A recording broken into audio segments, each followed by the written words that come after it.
Good morning, students.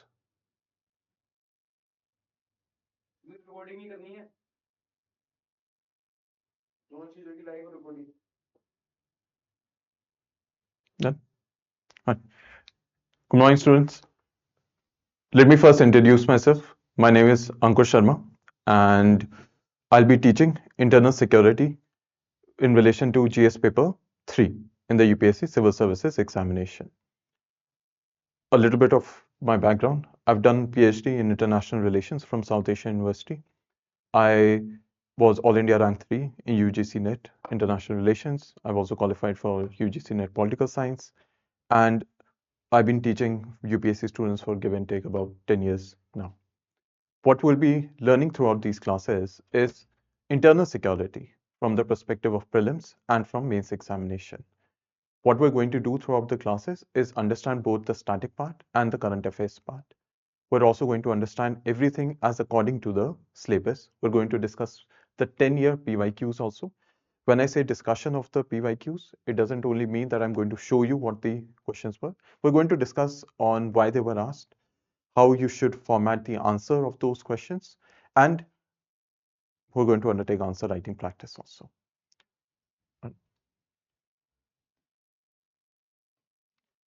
Now,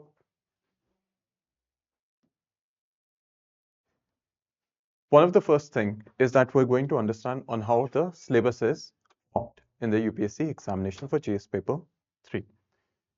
The first aspect is linkages between development and spread of extremism. Here we're going to talk about Northeast extremism, insurgency, and other aspects that are there. Role of external state and non-state actors in creating challenges to internal security. This is something that overlaps with GS paper 2 in relation to international relations. So we're going to talk about on how Pakistan, on how, let's say, China, on how, let's say, Myanmar, all of these countries that are, especially in our neighborhood, have created internal security problems for India. So it could be cross-border terrorism in relation to Pakistan. It could be drug trafficking in relation to Myanmar. It could be illegal human trafficking. It could be illegal migration that is in relation to Bangladesh. Apart from this, you have basics of cybersecurity. This also overlaps with GS paper 3 in relation to science and technology. One of the aspects is when we're going to do this, I'll explain what is the primary difference. The questions that are asked on cybersecurity in relation to internal security are quite different on how they are asked with relation to science and technology. And once we discuss first the PYQs in relation to cybersecurity, you'll get an understanding on how to prepare it differently for internal security and differently for science and tech. Money laundering and its prevention, one of the smallest topics, but regularly asked. Security challenges and their management in border areas. So what we're going to talk about are all the borders in relation to Pakistan, China, Bhutan, Nepal, Sri Lanka, all of the borders that India has with all of our neighborhood countries. Linkages of organized crimes with terrorism. This is the first topic that we're going to start with, which is terrorism. And lastly, various security forces, agencies, and their mandate. This is one of, as far as GS paper 3 internal security is concerned, this is one of the least asked topics also. What generally happens is if there is something important that has happened in current affairs, you would have this question being asked in GS paper 3. And what is going to happen is once we do or we go through all of these topics, the related security agency we're going to talk about. Let's say we're learning about terrorism. The primary agency is NIA. So under terrorism, we're going to study NIA. Let's say we're studying border management. In relation to this, we're going to study in relation of BSF, Assam Rifles, Seema Sashastra Bal. So when we're talking about money laundering and this prevention, here we're going to talk about the Enforcement Directorate. So as we go through each of the topics, we're also going to go through in relation to the primary agencies that are responsible for that internal security concept. As we go through the complete syllabus of internal security, it would come up back again. So as we go through each of the topics, I'm going to show you and I'm going to tell you that, all right, this part of the syllabus has been completed for you. The first topic that we're going to do, which you should write down, is terrorism. And before we start with terrorism, the first aspect is we're going to discuss all the PYQs that have come up. PYQ discussion would be done in two types. One is, first, before we start the topics, I'll tell you, all right, these are the framings of the question that have come up. These are the reasons why the questions have been asked. Once we've gone through the topic, let's say you've written everything on terrorism, then we're going to discuss answer writing. So we're going to come back to these PYQs and we're going to discuss on how you should answer this question, how you should answer this question. At the end of the class, I'm going to give you certain questions. So for you to write also, and you can send it to me and I'll check them and I'll revert back to you on them. All right. So if you look at the questions that have been asked in relation to terrorism, you find a question every year. This is one of the most popular topics that comes in relation to internal security. If you look at the first question itself, it was asked in 2025. Terrorism is a global scourge. How is it manifested in India?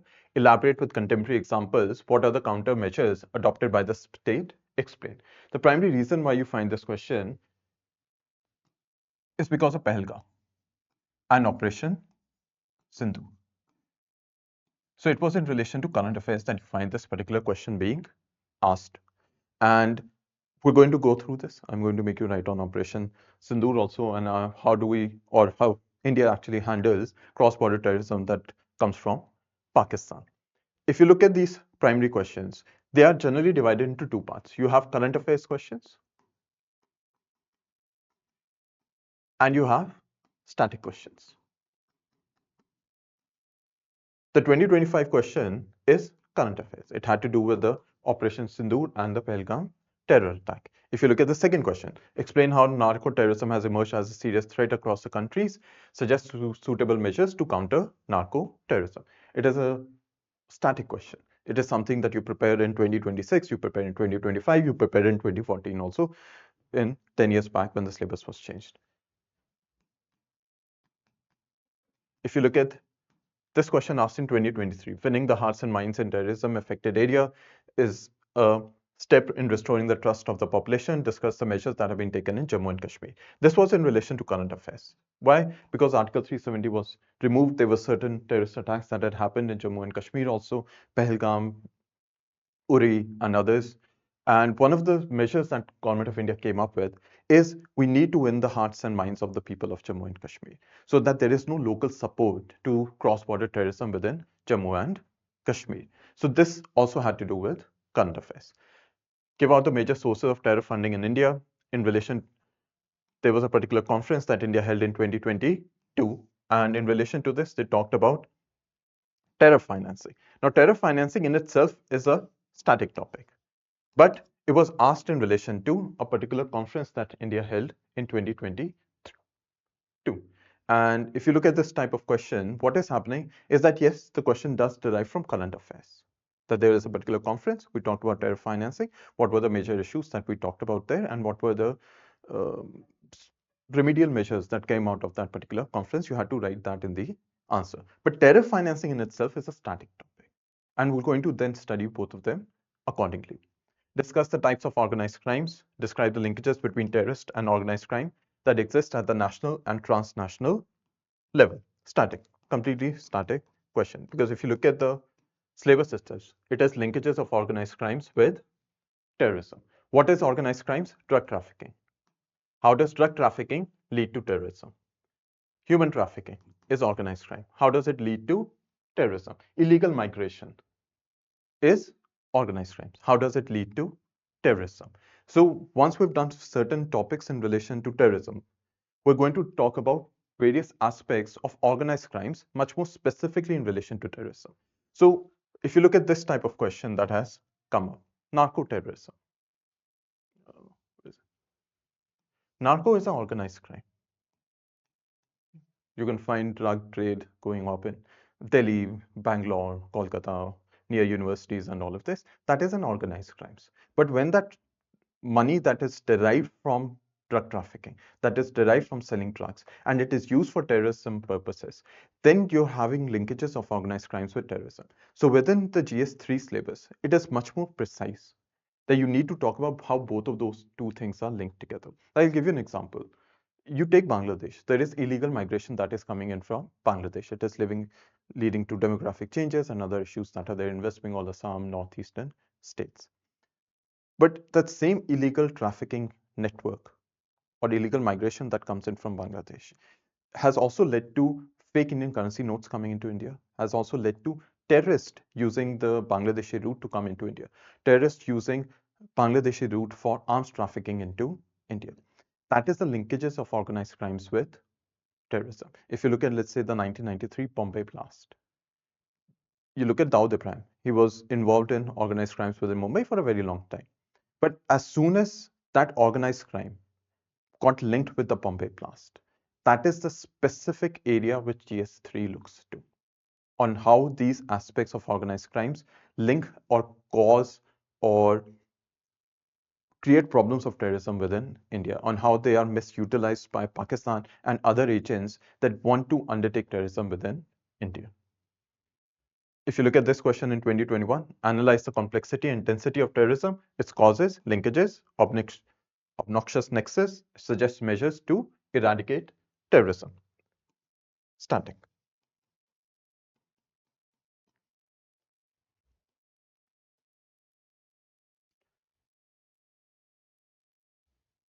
This particular question in 2019 was current affairs. The Indian government has recently strengthened the anti-terrorism law by amending the Unlawful Activities Prevention Act and the NIA Act. Basically analyze what the issue was. Basically, what had happened is that if you look at the UAPA, Unlawful Activities Prevention Act, I'm going to make you write this separately. One of the things was that it ended up defining terrorist organizations. Now, the issue that came up with this is that, let's say you have some individuals that have created a terrorist organization. Let's say you take the example of SIMI. It was created by a few individuals. Later on, it was declared as a terrorist organization within India under the UAPA. Now, what would happen sometimes is that certain individuals that have created these terrorist organizations or organizations that have been banned by the government of India under UAPA, these individuals would then go on to form another organization. Then the government of India would ban this, they would form another organization. So it became an issue that by banning the organization, you're not actually able to stop terrorism itself or the people that are creating these organizations. So what the government of India did in 2019 is we amended the UAPA Act and the NIA Act. And for the first time, we ended up defining a terrorist and not a terrorist organization. As soon as we define a terrorist, meaning individuals now can be declared as terrorists. You can put individuals in jail. You can put individuals in preventive detention because they have been accused of terrorism. This is an important issue because one of the current affairs topic we're going to talk about is the issue with Umar Khalid and the Delhi conspiracy riots, because this is what the same provision that is being utilized here. All right. If you look at this question, India's proximity to the world's two biggest illicit opium growing states, the two biggest areas are Myanmar and Afghanistan. Explain the linkages of drug trafficking and illegal activities such as gun running, money laundering, human trafficking in relation to terrorism. So goes back into the core part of the question, linkages of organized crimes to terrorism. Static question per se. The scourge of terrorism is a grave challenge to national securities. What solutions do you suggest so that we can curb terrorism and terrorist funding? We have talked about this. Terror financing in itself is a static topic. This is something I'm going to make you write separately. So, a static question. The term hot pursuits and surgical strikes are often used in connection with armed action against terrorist attacks. Discuss the tragic impact of such actions. Question being asked in 2016. This had to do with current affairs. What had happened is that the government of India, much more not related to terrorism per se, but much more related towards insurgency. But nevertheless, what had happened is that the Assam Rifles and the Indian Army that are stationed in the Myanmar border, there were certain insurgent groups that have come into Nagaland, Mizoram, and other areas. And one of the things that you have the Assam Rifles, which is a border guarding force at the India-Myanmar border, and the Indian Army, what they undertake is hot pursuit. What hot pursuit basically means is, let's say there is a terrorist that has, or an insurgent, Maoist, anyone that has undertaken an attack in India, and they're running away across the border into Myanmar, Pakistan, or any other place. Under hot pursuit, the Indian Army, the Assam Rifles, then can actually cross the international border to chase those individuals, arrest those individuals, in some cases, to kill those individuals. And what had happened is that in Myanmar border, there was a recent incident in 2016 where the Government of India did this, or the Assam Rifles actually did this. And in context to that question, or in context to that current affairs, the question was asked in GS paper 3. Religious indoctrination via social media has resulted in Indian youth joining ISIS. What is ISIS and its mission? How can ISIS be dangerous to internal security of our country? Question being asked in 2015. Current affairs. There were a lot of news that certain individuals from Kerala, later from Hyderabad, had joined ISIS. India had one of the lowest per capita people joining ISIS. So it was an issue within India that yes, there were few individuals that were going from India to join ISIS, and in relation to that particular question or current affairs, you have the question being asked in GS paper 3. Right. So these are all the questions that have been asked in relation to terrorism in the past 10 years. So what was going to happen during the classes is once we're going to pick a topic, the topic for today would be linkages of organized crimes with terrorism. We're going to first discuss the PYQs in relation to why these questions were asked, how do you prepare for them, so you get some understanding on what is the scope of the questions being asked in UPSC mains examination. After this, I'm going to make you write on various topics in relation to terrorism. After that, we're going to come back to these questions, these PYQs, and we're going to talk about how to answer them. Like if you take any question, what should be the introduction? What should be written in the body? What should be written in the conclusion? All right. So I hope you got an understanding on how the classes would proceed. So right on the first topic, terrorism.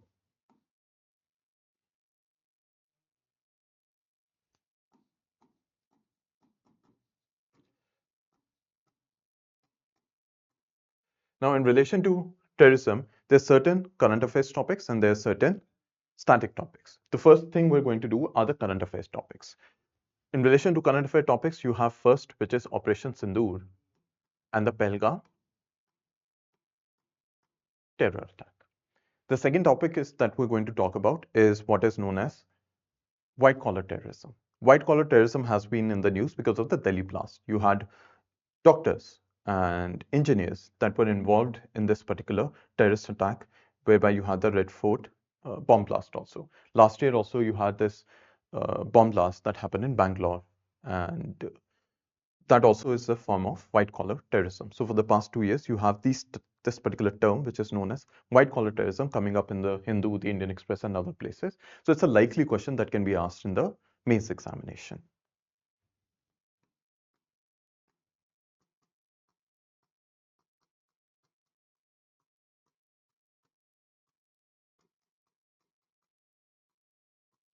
The third is urban terrorism.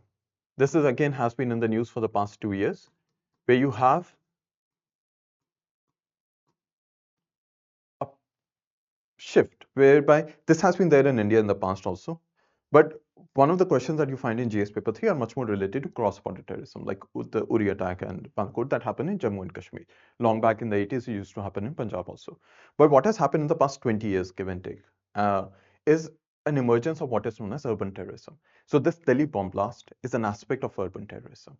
The attacks that happened in Akshardham, the Delhi bomb blast also in the past, the Bangalore blast, the blast that happened in Hyderabad also last year.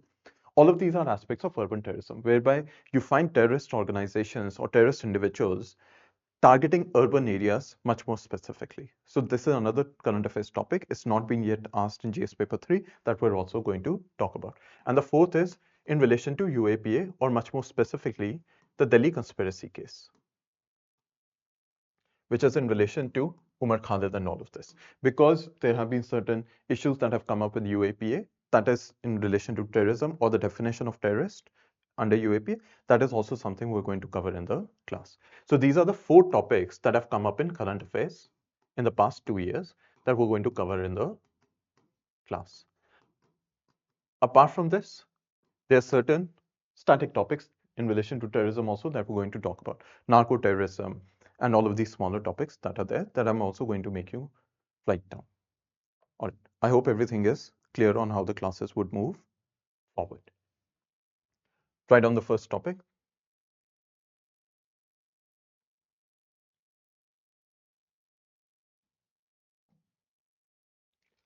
Which is Operation Sindoor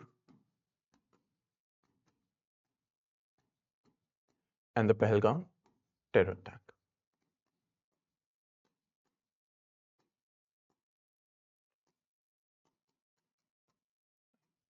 Pahalgam terror attack.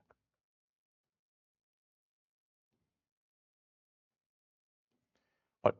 The first aspect that would be there, give me 1 second.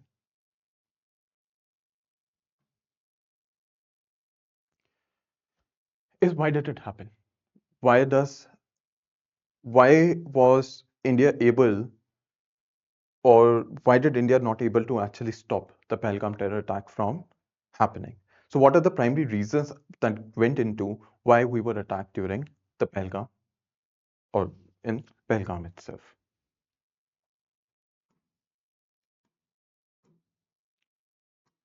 So one of the first reason was the shifting of the Rashtriya Rifles.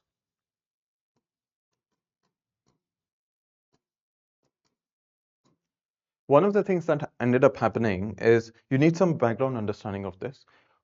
We had the crisis with China on the Ladakh border in relation to Galwan. This happened during 2019 and all of this era, during COVID also. And we had the Rashtriya Rifles that was situated within Jammu and Kashmir to primarily fight terrorism or cross-border terrorism within Jammu and Kashmir. And they had been actually quite successful also in eliminating. So Burhan Wani and all of these completely eliminated by the Rashtriya Rifles. Now, when the Galwan terror attack or the Galwan attack happened by China against India, the Indian government actually ended up moving the Rashtriya Rifles or certain sections of the Rashtriya Rifles from Jammu and Kashmir to the Ladakh border because that was the immediate need. So there was a particular, you can say, security vacuum that ended up happening in Jammu and Kashmir. And this security vacuum that ended up existing within Jammu and Kashmir was misutilized by Pakistan and the terrorist organizations that function out of Pakistan. That became one of the first reasons as to why you had this attack happening. The other reason was there was a need of Pakistan to ensure disruption in the normalcy that was emerging within Jammu and Kashmir.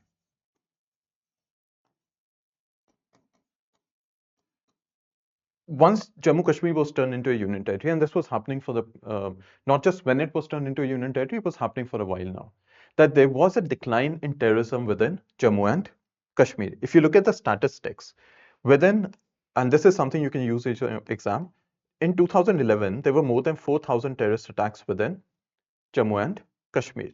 In 2024 there were about 134 terrorist attacks within Jammu and Kashmir.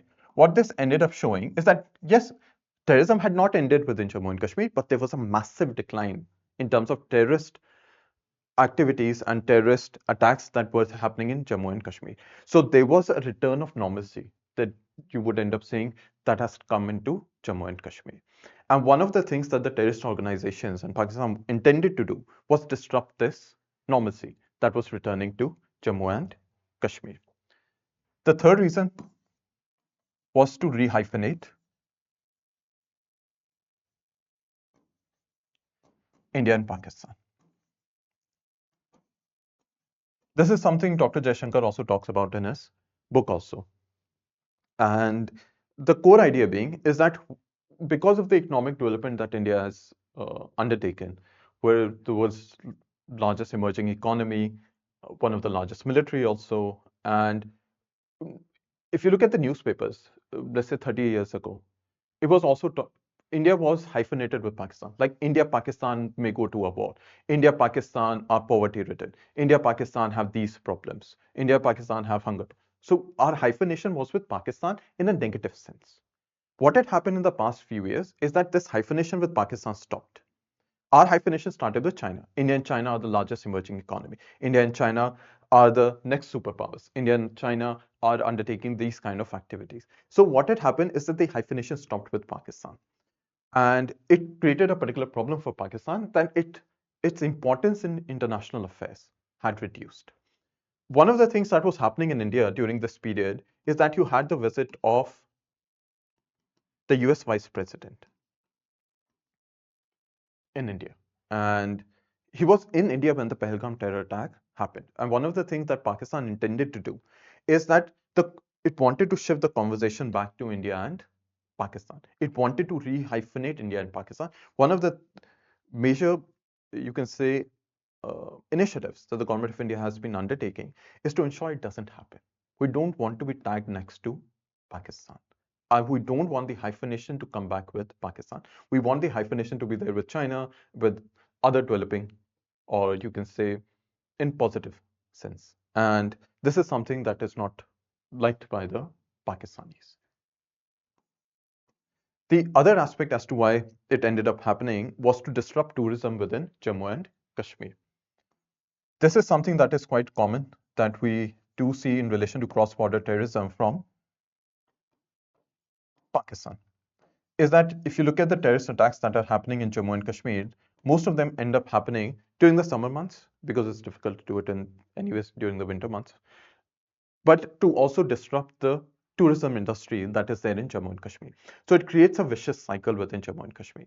Because it disrupts the tourism industry, the Kashmiris are able to earn less from Indian tourists, or let's say tourists from other parts of India coming into Jammu and Kashmir, and it creates a particular poverty-ridden cycle that you end up seeing within Jammu and Kashmir because a large part of their population is dependent upon tourism. The other aspect was the two-nation theory.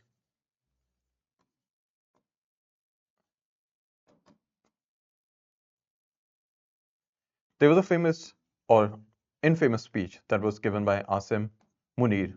So Asim Munir at that time was the general of the Pakistani army, and he gave a speech within Pakistan where he talked about that yes, India and Pakistan are two different nations, one made for the Muslim population, one being made for the non-Muslim population.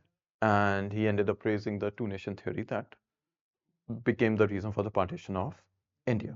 One of the things that ended up happening within the Pahalgam terror attack is there was a specific targeting of Hindus, and they were chosen and specifically shot the Hindu tourists that had gone to Pahalgam. And the primary reason why it was done was to strengthen the two-nation theories that the Hindus and Muslims cannot live together according to Pakistan. The second thing was to increase communalism within India, that there was a targeting of Hindus within the terrorist attacks. It may lead to communal riots in other parts of India, which would further create a rift between the Hindus and Muslims within India, and therefore end up supporting the two-nation theory that Asim Munir ended up praising again. The other issue that had to do with Pakistan itself, that there was a need within Pakistan to shift the focus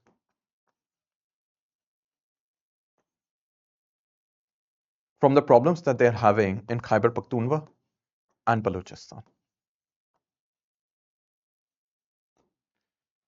So what was happening when the Pahalgam terror attack ended up happening is that the Pakistani army was continuously under attack. It is still under attack within Balochistan, and they were losing to the Baloch rebels that you find in Balochistan. Same thing was happening in Khyber Pakhtunkhwa also, that Khyber Pakhtunkhwa is a Pashtun-dominated area. This is where the old Takshila is, today now known as Taxila. And this Khyber Pakhtunkhwa region has always been claimed by Afghanistan to become a part of Afghanistan. So there always is a sort of tension between Pakistan and the Pashtun population of Afghanistan. And there is what is known as TTP, Tehreek-e-Taliban, which is functioning within Khyber Pakhtunkhwa. Tehreek-e-Taliban or the TTP is the same organization that ended up shooting Malala. So Khyber Pakhtunkhwa is one of those regions that is there where Pakistan has sometimes lost the area, whereby it is not the Pakistani armed forces or the Pakistani government that ended up controlling, but it was actually the Tehreek-e-Taliban that sometimes ended up getting the control over this area. And what was happening is that Pakistan was losing both of these battles, both in Balochistan and also in Khyber Pakhtunkhwa. And in that particular situation, undertaking the Pahalgam terror attack ended up shifting the focuses of the defeats that the Pakistani army was facing in Khyber Pakhtunkhwa and Baloch, and shifted the whole, you can say, narrative towards Jammu and Kashmir. And this was the internal issue as to why the Pahalgam terror attack was undertaken by Pakistan. And lastly, and it has to do with disruptions of normalcy, the core idea was to alienate Kashmiris. This has always been a core argument of Pakistan. That one of the issues that India has always faced is how do we integrate the Kashmiri population uh, into the Indian mainstream? And what was happening for the past decade, or at least 20 years, is that slowly by slowly, some form of integration was happening. It was shown in the reduction of terrorist attacks that were happening in Jammu Kashmir, increased participation of the Kashmiri population within elections within Jammu and Kashmir. There was a sense of return of normalcy. The Pahalgam terror attack and the specifically targeting of Hindus within the Pahalgam terror attack, the core issue was that you wanted to alienate Kashmiris from rest of India, from the rest of the Indian population, that there would be communal rights here, or Kashmiris would be seen with suspicion, and certain issues did happen in other parts of India after the Pahalgam terror attack. But that was one of the core reasoning of Pakistan, or these became all the core reasoning as to why the Pahalgam terror attack ended up happening within India. I hope this is clear to all of you. So if a question is asked in UPSC, which is much more specific to Operation Sindoor and the Pahalgam terror attack, you end up highlighting these 7 reasons, that these were the primary 7 reasons as to why the Pahalgam terror attack was undertaken, or cross-border terrorism was undertaken by Pakistan. I hope this is clear to all of you.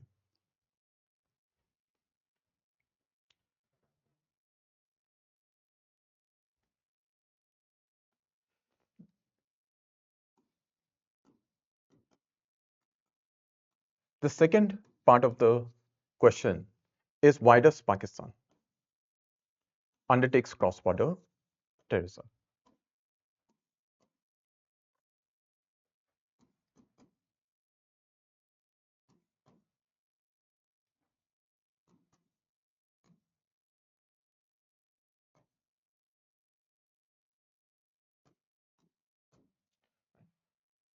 Why does Pakistan in the first place undertake cross-border terrorism within India? And it's not specific to Jammu and Kashmir, but specific to Punjab also, over in larger context. Not just why does it take in Jammu and Kashmir, but cross-border terrorism within India, whether it was a parliament attack, the Akshardham attack, the previous terrorism that we saw in Punjab also, and obviously within Jammu and Kashmir. The first reason that you end up writing in your UPSC answer is asymmetric warfare.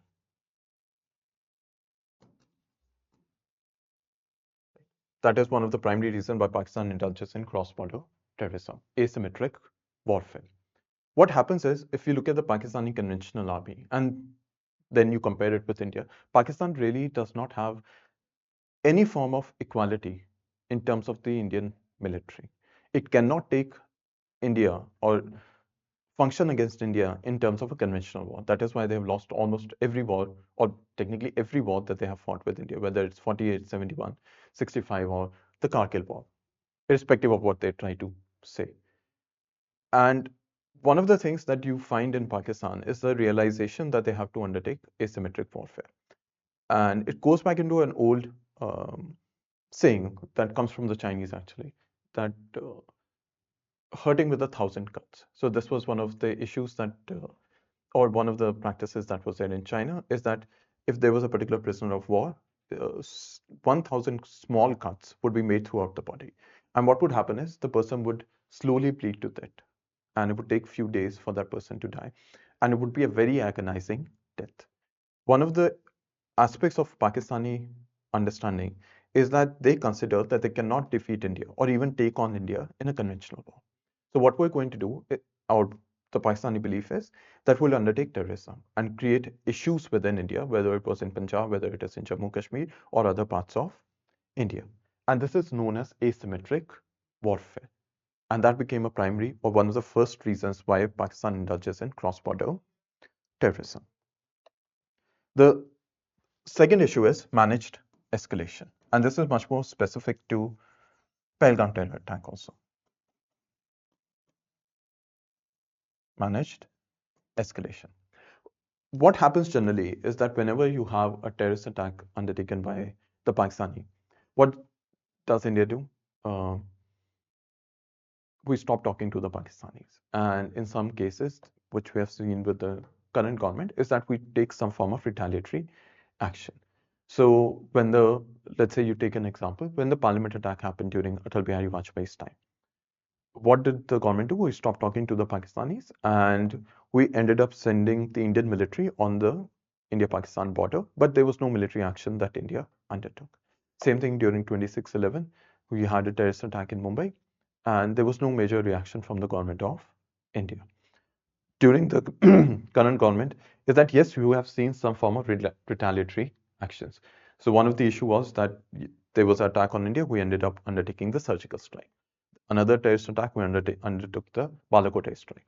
There was a terrorist attack in Pahalgam and we undertook Operation Sindhu. So there is some form of retaliatory action that is now being undertaken. The Pakistani belief is that they can manage this. So they undertake a terrorist attack in India. India would retaliate, but India would not go through a all-out war, and especially not a nuclear war. So they have a primary understanding that they can manage this escalation, or they can manage the escalation that India is going to undertake. One of the ways that they are able to do this is with the help of the US and China. And this is something that Dr. Jaishankar also writes in his book. What generally happens is that, yes, there is a terrorist attack on India. India blames Pakistan. We want to take a military action. But the Pakistanis end up running to the Chinese, the Americans, and other major powers. And there is a huge pressure from these countries upon India for restraint, that please do not take action against Pakistan. Why? Because it may lead to a nuclear war. So there's a famous saying, it was said by the Americans only, that Pakistan negotiates, like if you look at the Russians, they negotiate by pointing a gun towards you. The Pakistanis negotiate by pointing a gun against themselves, whereby if you do not stop India from undertaking this, there might be a nuclear war. And there might be major issues whereby the nuclear weapons of Pakistan may be stolen by the terrorists and all of the problems that may end up happening within Pakistan. And this is a huge problem that India ends up facing. So the core belief within Pakistan has been that they can manage these kind of escalations. This is something that India is trying to now stop. And it comes up with a new doctrine that India has adopted, which is now known as the New Normal Doctrine, with one of the next topics that we're going to talk about. The other reason why they indulge in cross-border terrorism is low cost. Their economy is smaller than the economy of Maharashtra. Their overall revenue is smaller than that of Mumbai. So Pakistan doesn't have money. And secondly, it doesn't really have money because it is asking for loans from the IMF, China, and other places. But undertaking terrorism against India, it is low cost. Pakistan has no capability of undertaking a conventional war against India, even a limited conventional war. Let's say a limited conventional war is that you fight in a particular area only rather than having an all-out war. That Kargil is a limited conventional war, whereby the fighting happened between India and Pakistan only within Jammu and Kashmir or across the LOC. You did not see fighting happening in Rajasthan border or the Gujarat border or the Punjab border. That is known as a limited conventional war. For Pakistan, it doesn't have the economic capacity for undertaking these limited conventional wars with India now. And for them, they realize or they understand that terrorism is a low cost affair. It is hurting somebody with 1,000 guns. And they're able to get their message across to India through this. The next aspect is one of the reasons Pakistan is able to indulge this is weak international accountability.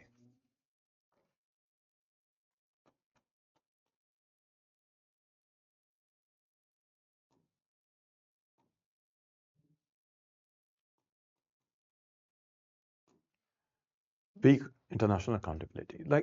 And there's a certain level of double standards that is taken by other countries on this regard also.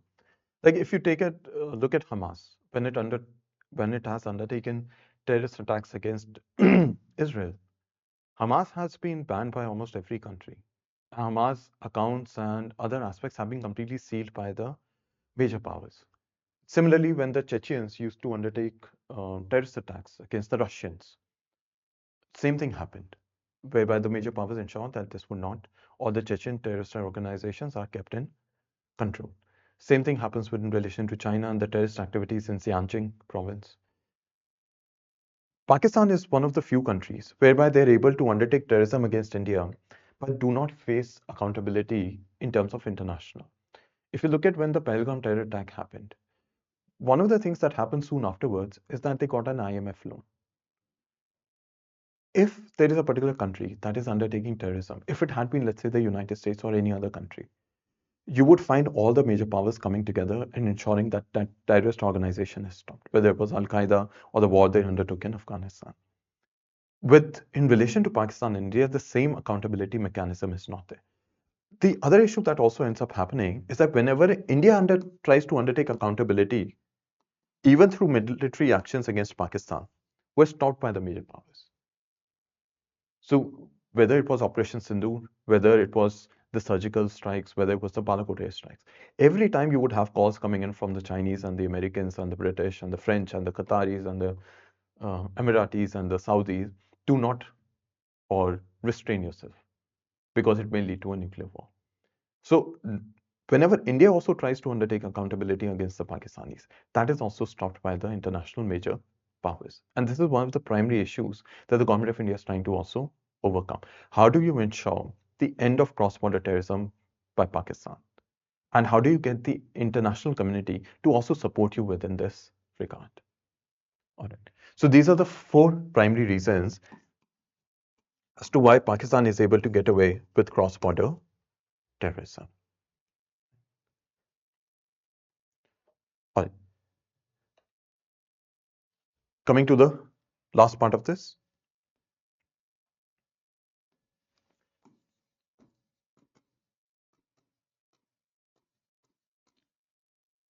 Response by India.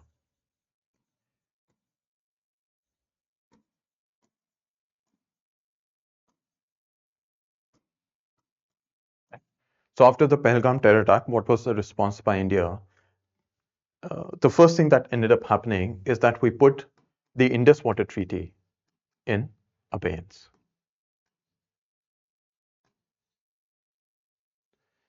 Abeyance basically means suspension. The core idea is that if you look at the Indus Water Treaty, it does not allow, legally it does not allow for the treaty to be suspended. So India ended up saying that we put it in abeyance. The core idea being exactly the same. It's just a different word being used for suspension.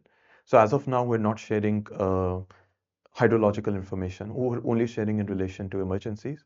And every, you can say, restrictions that was put on India in terms of how the water should be utilized, on what type of dams we can construct on the Indus River systems. All of that India has put under suspension. So we're constructing dams over those rivers. We are not sharing certain level of hydrological data with the Pakistanis. And we're also going to divert the river waters for our own Indian usage, which was not allowed under the Indus Water Treaty. This was one of the first actions that India ended up undertaking after the Pahalgam terror attack. The second aspect that India ended up undertaking was the closure of the Atari border. So sometimes it is known as the Wagah border. Wagah is in Pakistan. Borders in India is Atari. So you have certain level of trade that happens through Atari, and India ended up closing that particular border. The third thing was, which India ended up undertaking, was to increase border security. This is a specific topic we're going to talk about differently also, because border management is a separate topic within your syllabus. So within any question that is asked on Operation Sindoor and the Pahalgam terror attack within the mains examination, you just mention that we have increased aspects of border security. And we're going to study this particular topic a little bit more in depth when we do border management. The other aspect that India ended up undertaking was we're trying to designate Pakistan as either grey or blacklisted within the Financial Action Task Force, or FATF. What basically, actually Pakistan has been in the past grey listed. It has never been blacklisted as of now. Iran is blacklisted, North Korea is blacklisted. What basically happens is that under the Financial Action Task Force, FATF, if a country has been grey listed, there is a huge amount of restriction that is put on that particular country. The primary reason being that they are undertaking terror financing. So when we talk about terror financing, this is a topic that we'll study a little bit more in depth. And so there are certain restrictions on how much loan they can get. There are certain restrictions on how they end up using the SWIFT system, basically the transfer of money from Pakistan or from other countries into Pakistan. And the FATF ends up giving certain guidelines, that these are the guidelines that the country, of, in this case Pakistan, has to fulfill. After that, they would be taken out of the grey listing. So in the past, they have been grey listed. As of now, they're not. And one of the things that India wanted after the Pahalgam terror attack was to get them grey listed. It was blocked by the Chinese. And this is one of the problems that we talked about in the previous topic also, that whenever India tries to undertake accountability against the Pakistanis, you had the Americans, the Chinese, and other countries coming in and ensuring that Pakistan gets away with this. And this is a huge problem that India is facing. After this, one of the aspects that India ended up introducing is what is now famously known as the new normal doctrine. This is a likely question that can come up in the UPSC examination, specifically the new normal doctrine.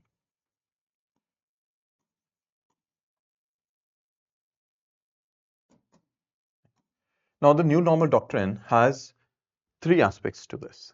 One of the first aspect is that there would be a certain level of retaliation. So whenever you would have a terrorist attack being undertaken against India,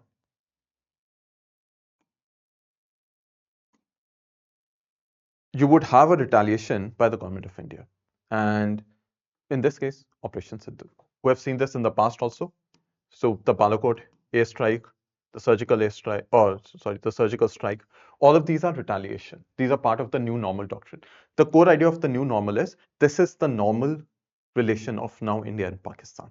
That whenever Pakistan indulges in terrorism against India, India is going to undertake three actions. The first action is we're going to retaliate. We're going to retaliate to every terrorist attack that the Pakistanis indulge in India. And you can give the example of the surgical strike.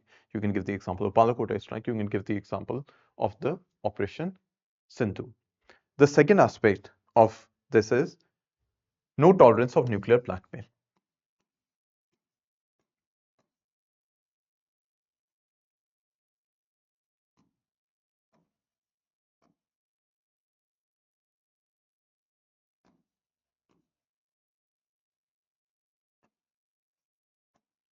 No tolerance of nuclear blackmail. This is one of the issues that we have talked about recently, is that whenever you have a terrorist attack in India and whenever India tries to retaliate, whether it was during the, I'll tell you when it started. You take the Kargil War. What had happened is in 1998, India undertook a nuclear weapons test. We became a nuclear weapons country. Soon afterwards, Pakistan undertook nuclear test and became a nuclear weapons country. 1 year later, in 1999, we had the Kargil War. And at that time, you had Bill Clinton, who was the US president. And what had happened is that the Pakistanis ended up occupying the Kargil peaks. In that retaliation, we had the Indian army sent in, trying to take back the Kargil peaks. During this time, Pervez Musharraf went to the Americans, or specifically Bill Clinton, that if India undertakes these actions, there might be a nuclear war. And the whole world got in fear that, oh, there might be a nuclear war between India and Pakistan. And then there was pressure from the Americans and from the British and the French, not the French specifically, primarily from the Americans, the Chinese, and the British, that India should not undertake the Kargil war. If India would not have, at that time, Atal Bihari Vajpayee would not have taken the retaliatory actions within Kargil, we would have lost the Kargil peaks. We would have lost not just the Kargil peaks. The Kargil peak is very important because it overlooks. So if this is the Kargil peak, there's a particular road that goes from Srinagar to Leh. This is an all-weather road. So if this road gets closed during the late 90s, for 6 months, India would not have road access to Ladakh. And who would have benefited from this? China. So if India would have lost the Kargil peaks, it meant that this particular road, you would have the Pakistanis sitting on top, and every movement of the Indian troops going by the road, can be stopped by the Pakistanis, who would be at a much more higher height. And this was just not something that was acceptable to India. And you had Atal Bihari Vajpayee, who undertook the Kargil war. And there is a famous, it's written in the book by Jaswant Singh, that there was a call by Bill Clinton to Atal Bihari Vajpayee that they may lead to a nuclear war.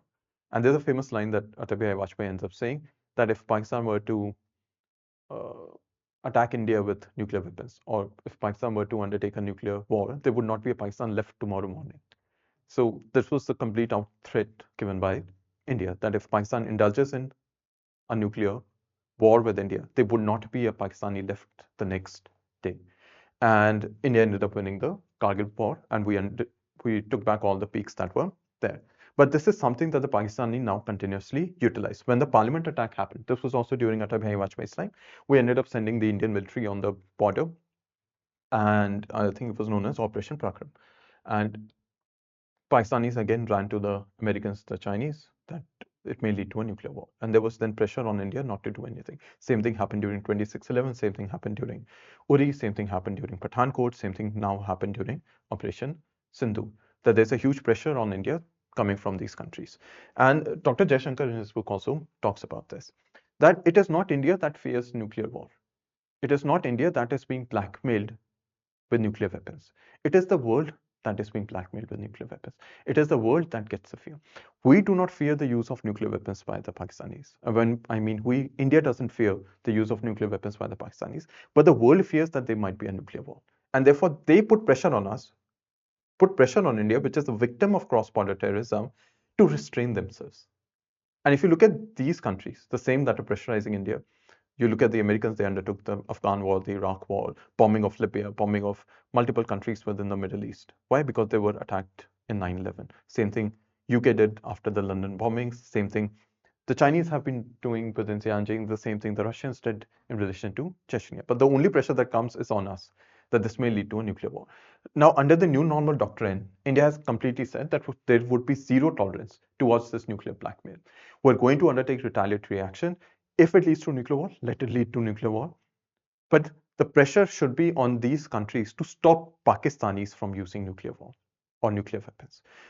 The pressure should be on these countries to stop Pakistanis from indulging in cross-border terrorism. India is now not going to tolerate this form of nuclear blackmail, either by Pakistan or by these other countries. I hope this part is clear. The third aspect of this would be there would be no distinction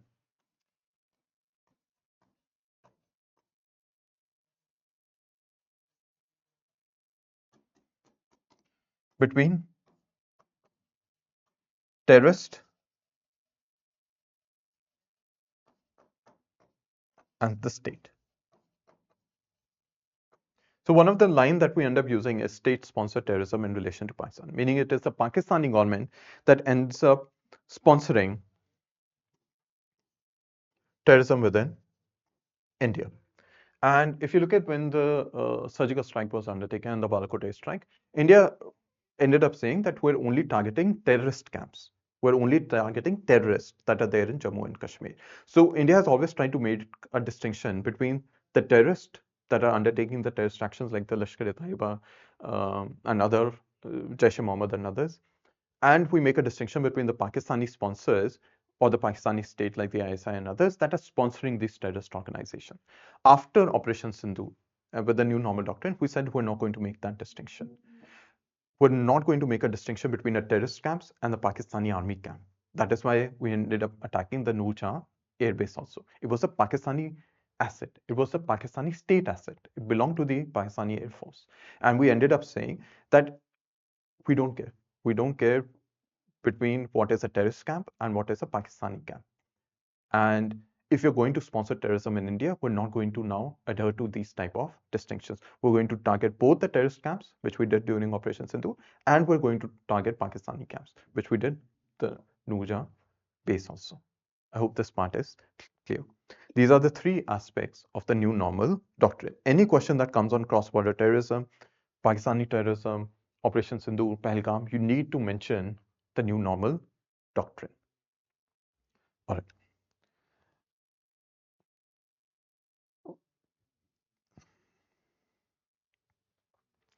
Apart from this, the other responses, or you can say way forward, that India also requires.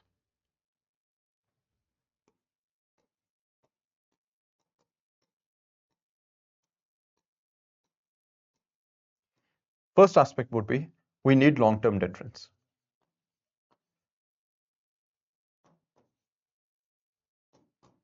We need long-term deterrence. One of the problems that India is having is that, fine, we can retaliate to these terrorist attacks that the Pakistanis are indulging in.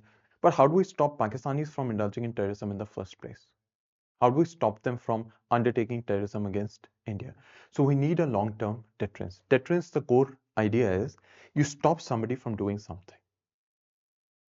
And in India, we're not actually able to get the Pakistanis to stop or to undertake terrorism against India. Like, I'll give you an example. Like, the Americans have threatened sanctions against India for buying Russian oil. That is a form of deterrence, that you stop somebody from doing something that they want to undertake. That's the core concept. In India, that one of the problems that we're facing is how do we get the Pakistanis to stop undertaking terrorism against India? Now, there are two schools of thoughts on this. You have one that is much more closer to ideas given by Shashi Tharoor and by a former intelligence raw chief also. The core idea being that you become friends with the Pakistanis, that you end up undertaking Aman Ki Asha and all of those aspects with Pakistan, so that there is no lobby within Pakistan that wants to undertake cross-border terrorism against India. The other is, which you find in relation to Ajit Doval and others, which is known as offensive defensive. As of now, it's defensive offensive. The core idea being is that you make sure that if Pakistan undertakes any terrorist attack against India, you retaliate so much that the other person has to think twice before undertaking terrorism against you.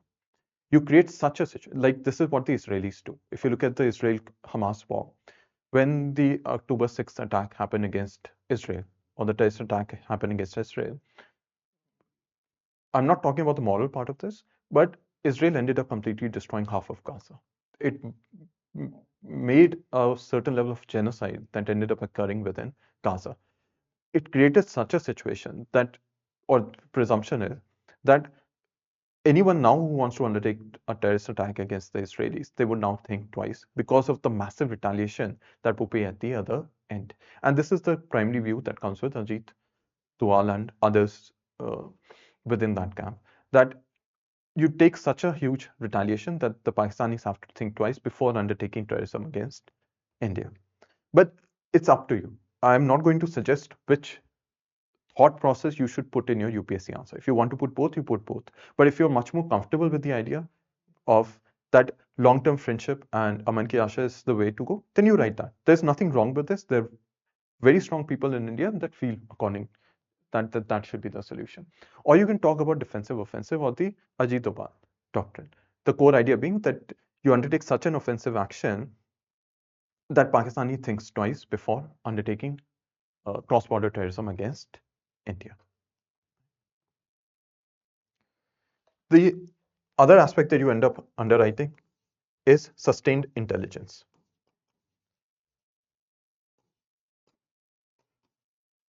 One of the aspects about the Pahalgam terror attack, that was also an intelligence failure. So what India needs to ensure is that we have or we get continuously updated intelligence in relation to the movement of individuals across the Pakistan or across the LOC itself. The third aspect, stop terror financing. So you write it as an individual point, but we're going to talk about terror financing also as a separate topic. But in your UPSC examination, if the question is on Operation Sindoor and all of cross-border terrorism, then you end up writing in one line to eradicate or to stop terror financing. The other aspect which you can also talk about is strengthen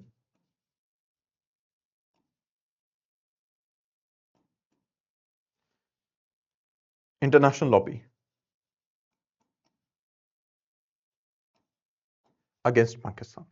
So meaning that we need to get much more stronger allies on our side to ensure that there's a lot more pressure on the Pakistanis when they indulge in cross-border terrorism. It could be in the smaller things that they are not able to get a loan from the IMF or the World Bank. They're not able to access international financing. They are condemned by, let's say, BRICS organization or in the UN Security Council and all of these particular aspects. And you end up writing that one of the aspects that India wants is that Pakistani terror organizations be put under the UN Sanctions Committee or the UN Security Council Sanctions Committee. So this has happened for various old organizations. So you have Lashkar-e-Toiba, Jaish-e-Mohammed, Indian Mujahideen, all of these organizations have been put under the UNSC sanctions list, whereby the individuals that have started these organizations, the international financing, all of this has been stopped. And once an organization or an individual is put under the UNSC sanctions committee, it becomes imperative. It is necessary for that country to take actions against that individual. If a country does not take actions against that individual or against that organization, then they can be grey listed or blacklisted in the FATF. Right? So this becomes your core answer. So any question that comes up on Operation Sindoor and the Pahalgam terror attack, the first aspect that you talk about is why. Why was it undertaken? The second aspect that you talk about is why Pakistani indulges in cross-border terrorism. But the core part of your answer is the response by India. And the primary focus should be on the new normal doctrine. I hope this is clear to all of you.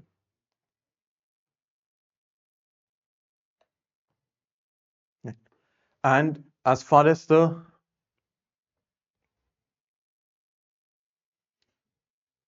just make sure that you end up writing one more point. This can become in your conclusion and all of these, but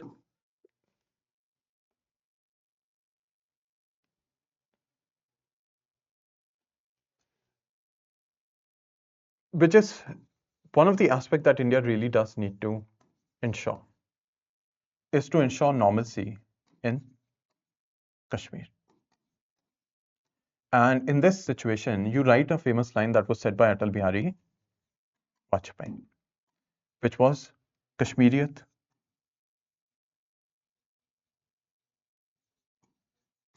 Insaniyat, and Jamhuriyat. That how do you ensure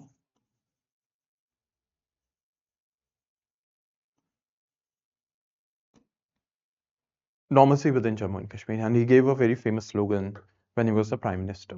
The first is Kashmiriyat, meaning you protect the Kashmiri culture.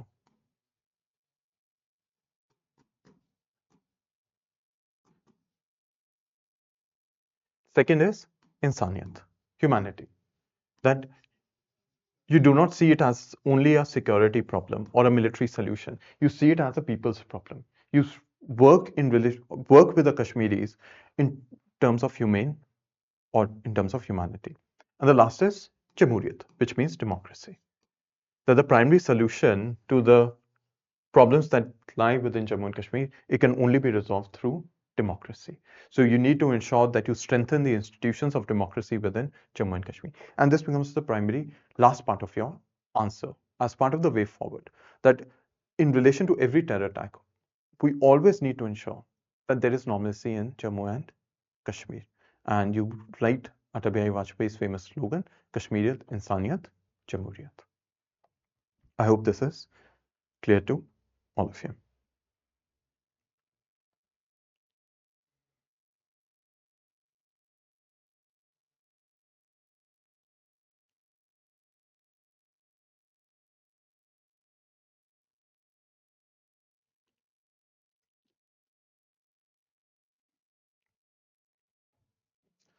All right. After this, we're going to write on the next topic, which is white collar terrorism.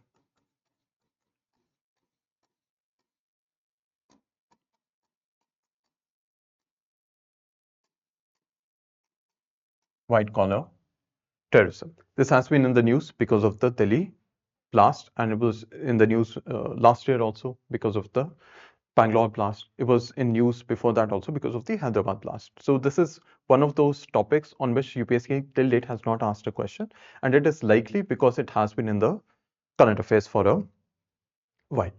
The first aspect in any question in UPSC that comes up on this, you end up writing the definition of white collar terrorism. End up writing white collar terrorism refers to terror activities. White collar terrorism refers to terror activities enabled or undertaken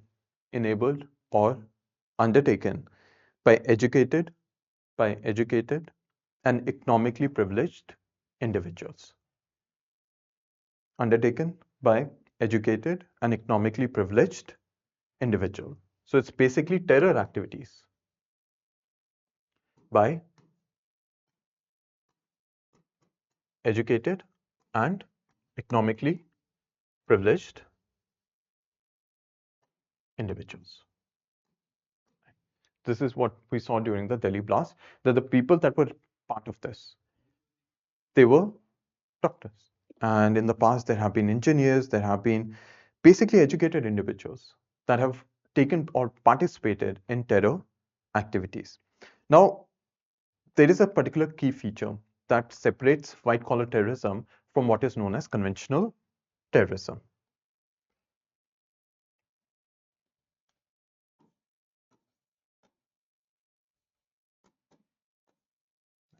So you need to make that distinction within your UPSC answer.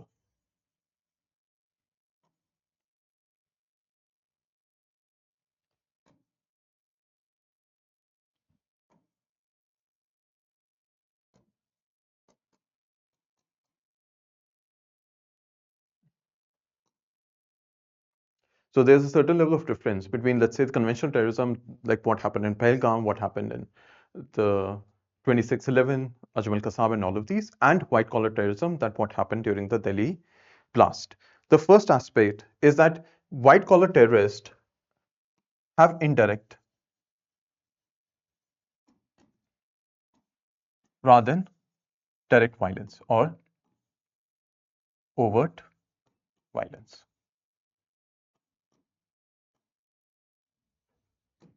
So one of the aspects that happens with white collar terrorism is that they work in the background. They are what are known as overground workers. So the primary aspect or the primary work that they do is not undertake the terrorist activity itself, but they end up supporting the various terrorists in undertaking the terror activities. So they end up giving various support, let's say fake documents, money, shelter. All of these aspects are basically what white collar terrorism or terrorists end up indulging in. And sometimes, yes, you may find some lone wolf terrorism that may end up happening, whereby you have one individual that has gotten radicalized online and other aspects. They're not really part of Jaish-e-Mohammed, Lashkar-e-Taiba, Indian Mujahideen, or other organizations, but they themselves have undertaken the terrorist attack. This is something we found in Bangalore blast also, that we did not find the person to be directly attached to any particular terrorist organization, but he himself had undertaken this as a lone wolf terrorism.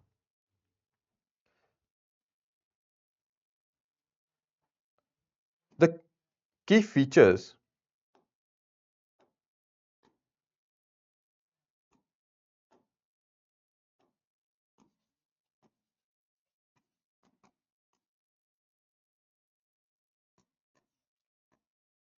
of white collar terrorism, the first aspect of in terms of the um, key feature is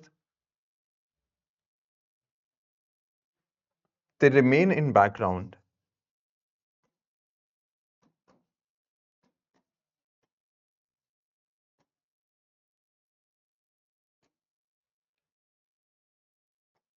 to give legal cover.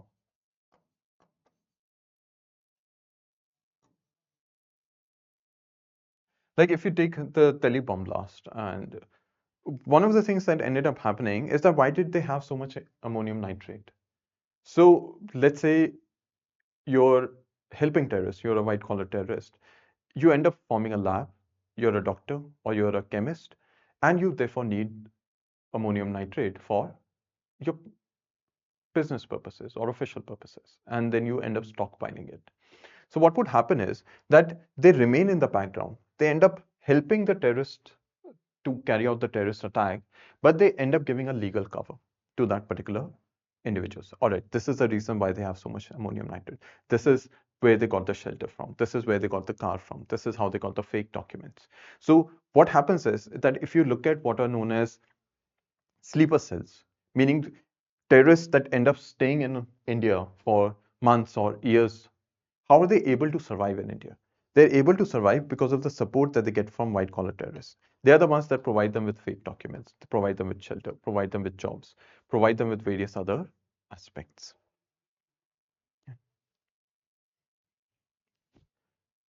The other aspect with white collar terrorism is that it blurs the line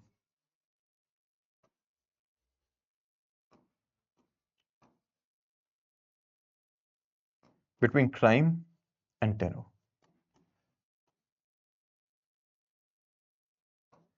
Crime and terror. So let's say if you have one particular individual that has given fake documents to a terrorist, knowing that they are a terrorist, can they be charged as a terrorist under UAPA? This is one of the issues that have come up with the Unlawful Activities Prevention Act and its definition of terrorist. This is something we'll talk about in the Delhi conspiracy case also in relation to Umar Khalid and others. How do you separate a terror activity with, let's say, a normal crime that has ended up happening? You have given somebody fake documents. Is it a crime or is it a terrorist activity? You have given somebody shelter. Is it a crime or is it a terrorist activity? You have given that individual a car. Is it a crime or is it a terror activity? These doctors that ended up financing the terrorist, crime or terror activity? Holding so much ammonium nitrate, crime or terror activity? The reason why it is important is because of prosecution of the case. You need to ensure or you need to completely convince the courts that this person thoughtfully was undertaking all of these aspects, all of these activities for terrorism. And this is where the main problem ends up lying within India, whereby these kind of individuals, the white collar terrorists, end up saying, no, no, we did not know that this was being used for illegal purposes. We did not know that this person was a illegal terrorist. So they remain in the background. They end up supporting, knowing well that all right, these individuals are terrorists. But it becomes very difficult to convince that in a court of law. And this becomes one of the primary issues. So sometimes you hear individuals that have been left out um, or acquitted in a terror case. This becomes one primary reason. They are generally insider facilitators.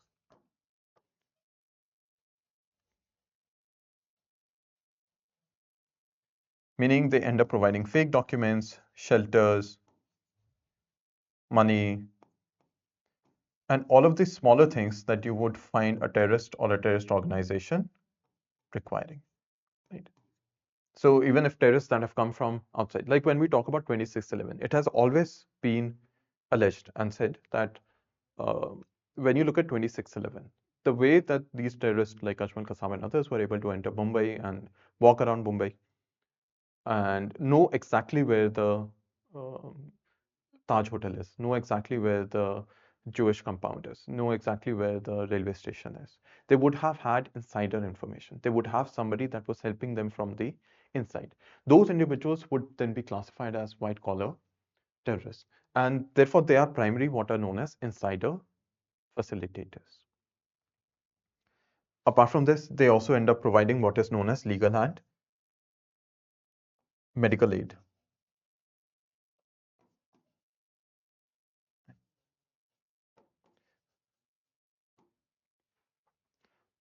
Apart from this, you would have another particular feature of these, say,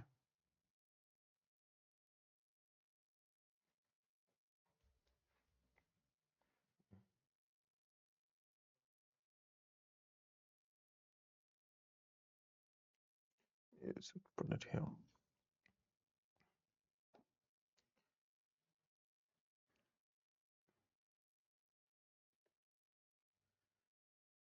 One of the primary issues that they also end up doing is they are in India what are known as 0.5 front. So this is something that is always talked about. So you have what is known as a 2.5 front. So if you look at India and you have Pakistan on one side, you have the Chinese on the other side. This is known as a two-front war. What it basically means, and we'll do this when we do border management, is that you have one of the biggest fears that India has, and this is how the Army doctrine, the Navy doctrine, the Air Force doctrine, all of them prepare for this worst model, which is known as a two-front war, meaning that India is attacked both by the Pakistanis and the Chinese at the same time. We're attacked by the Pakistanis on our western front, and we're attacked by the Chinese on our northern front. And therefore, India has to prepare for both of these situations accordingly. Then we end up having what is known as a 2.5 front. 2.5, the 0.5 here are the internal problems that India has. Let's say we're being attacked by the Pakistanis and the Chinese, but let's say the Chinese also get the Naxalis to also undertake or wage a war in Chhattisgarh, Jharkhand. They get the insurgent groups within Nagaland, Mizoram, and other places to wage a war against India. So these are the internal problems that India end up facing. In all of these situations, you have what are known as these white-collar terrorists that may create problems for India, whereby they may harm India's ability to function in a two-front war and create situations or internal security problems for India. So these white-collar terrorists are generally known as 0.5 front war or 0.5 front. Apart from this, they undertake radicalization of individuals within their network. So one of the things that they have or they undertake within India is they ensure that more people end up joining. So they become a recruitment tool. So this is something that the ISIS also indulged in. That there were certain individuals within India that were later arrested. Their primary job was not to fight for ISIS. So their job may be to get terror financing, but their job may also be to get recruits that can fight, recruits that can do certain aspects what ISIS wants them to do. And therefore, these type of white collar terrorists end up forming part of a larger network of the terrorist organizations within India. And one of the aspects that they undertake is terror financing and terror recruitment.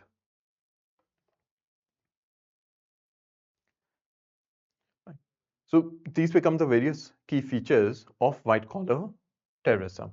If the question is asked, these points also you end up mentioning as key feature, or if they ask for difference between white collar terrorism and conventional terrorism, you end up writing all of these points. But I hope you understand how to make that particular distinction.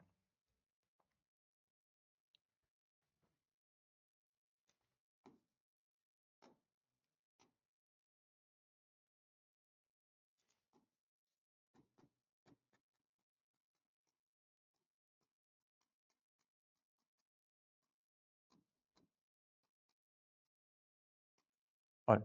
The next part of this would be why. Why do you find internally grown white collar terrorists within India? What is it? What are the problems that these doctors had? What are the problems that the Bangalore blast individual had? They were Indians. At the end of the day, what is causing them to become terrorists? What is causing them to become white-collar terrorists? Sorry. So you write down causes. The first is elite alienation. So irrespective of the fact that they are well educated, they're strong part of the society, they're well respected in society, but they still become terrorists because there is a certain level of elite alienation that ends up happening. It could be because of various reasons. It could be because of political reasons. It could be because of socio-economic reasons. There might be various reasons, and these reasons are different from individual to individual. That, all right, they do not, even if they're respected as part of the society, they do not feel that they're actually part of that society. They feel alienated from that particular society. Alienation is a particular idea that actually comes from Gramsci. So it's a Marxist idea per se. But the core idea that we're utilizing here is that irrespective of the education, irrespective of the respectability that you have in the society, you do not feel that you're actually accepted by the society. You feel outside that particular society. And it leads to the second part where you find that these kind of individuals look for society elsewhere. They feel that they're much more closer to, let's say, these terrorists that are functioning for ISIS, or because of religious ideology, because of other forms of ideology, they feel closer. So you, let's say, take a Maoist or an Naxali within central India. So they may not feel that they're part of the Indian society, but they may feel that they're part of the larger communist society. And so there's one part of alienation that is happening. The other part is that there is a certain other society that they feel much more strongly towards.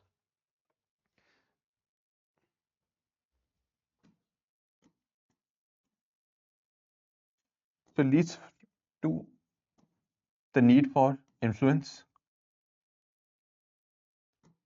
or higher purpose.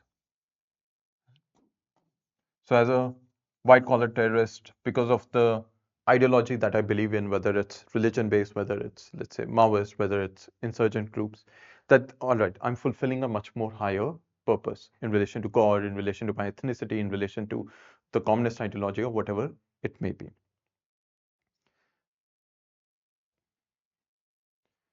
Apart from this, you have UNODC that has ended up saying that there is a shift in recruitment for terrorist organization.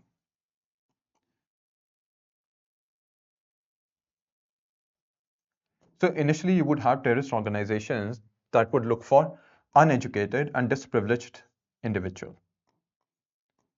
But this is now shifted. Now you have terrorist organizations that look for the educated and the privileged sections of society to become part of their terrorist organization. So there is a shift in recruitment that is also happening. A major shift was seen with ISIS. So ISIS, when it was recruiting globally, so whether it was in the United States, Europe, like a lot of terrorists that came to fight on behalf of ISIS actually came from Europe and certain parts of Africa. So they were not looking for uneducated individuals. They were actually looking for educated individuals that can run terror financing, that can run blockchain, that can run cryptocurrency, that can have control over social media, technicians, and all of these aspects that they were looking for.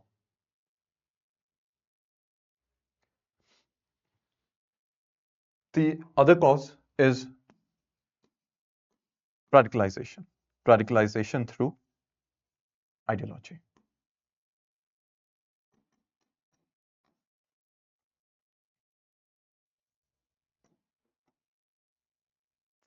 This becomes the most common reason for these kind of individuals to become part of, or as a white collar terrorist, that whether it's religious ideology, whether it's communist ideology in relation to Naxalism, or any other form of ideology, they feel that they're much more closer to that group of society, to those individuals that believe in those ideologies, rather than, let's say, the Indian society per se.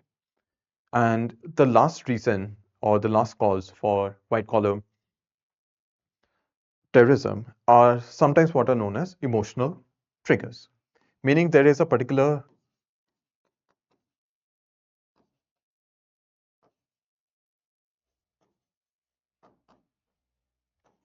aspect that has happened, which has emotionally triggered or psychologically triggered that particular individual to become a white collar terrorist. So one of the most recent one has been the Gaza war. So you can write that as an example. So it has triggered certain individuals to become white collar terrorists. So this is something that we do find within uh, different parts of the world, that there might be sometimes an emotional trigger that leads to radicalization, that leads to trying to fulfill a higher purpose. And who are those that are able to be radicalized are the ones that feel alienation. So none of these points should be seen separately from each other. All of them are correlated to each other. Because there is an individual that feels alienated, they're able to be radicalized much more easily. Because they're able to be how are they being able to be radicalized so much easily? You give them a higher purpose. That fine, you working as a doctor or as an engineer for an IT company, that is not the purpose that you want to serve in life. That is not your greater purpose in life. This is your greater purpose, to serve this particular religious ideology or this particular ideology. So all of these factors together become reasoning for white collar terrorism. I hope this is clear to all of you. So any question that comes up, you write these as the causes.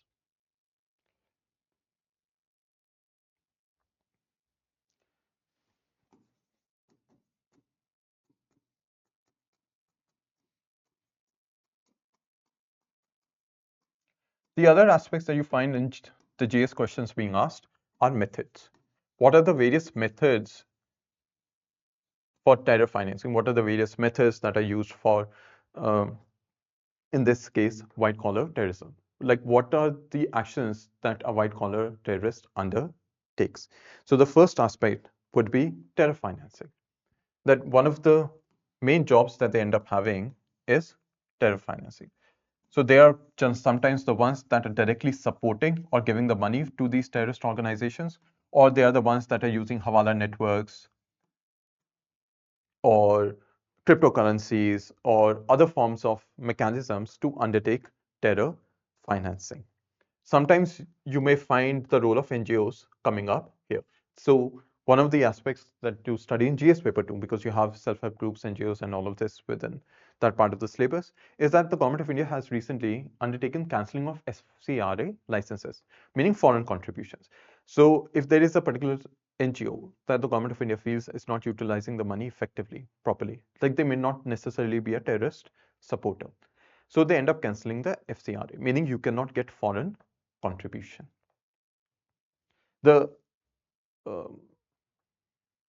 second method that they end up providing to the individuals is aid. Aid in the form of, let's say, legal, medical, shelter, whatever that we have talked about in the previous topic also. Apart from this, they become primary tool of the communication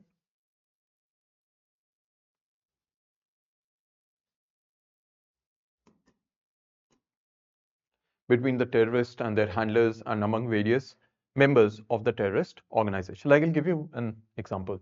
One of the ways that you had Osama bin Laden being called was because of their doctor.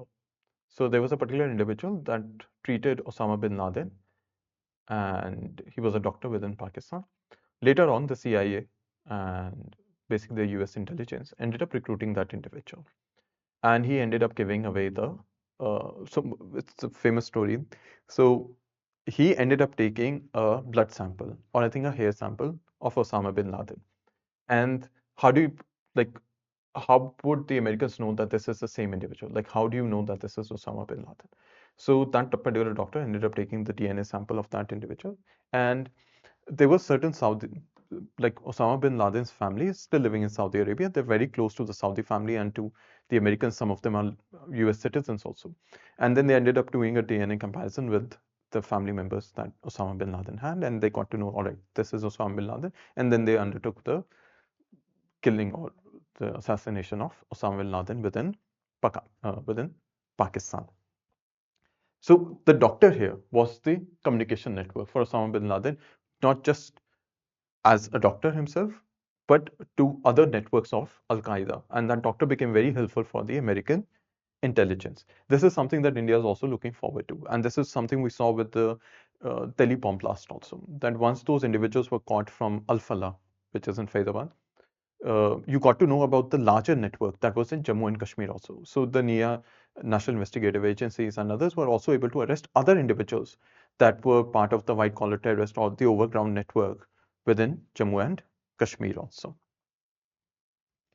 Apart from this, you have the white collar terrorists also undertaking what is known as disinformation campaigns or misinformation campaigns and radicalization programs within India. So their primary job is to recruit, is to grow their network, is to grow the support for their belief system. And the last aspect, which we have talked about, insider facilitation, getting the fake documents, shelter, and all of those aspects.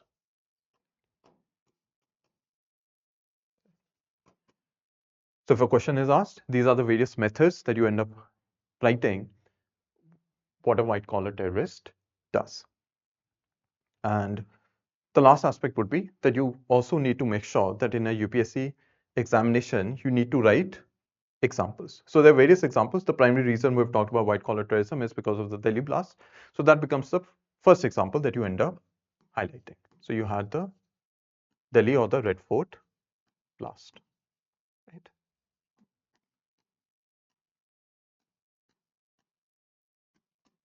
You can also give the example of Bengaluru blast.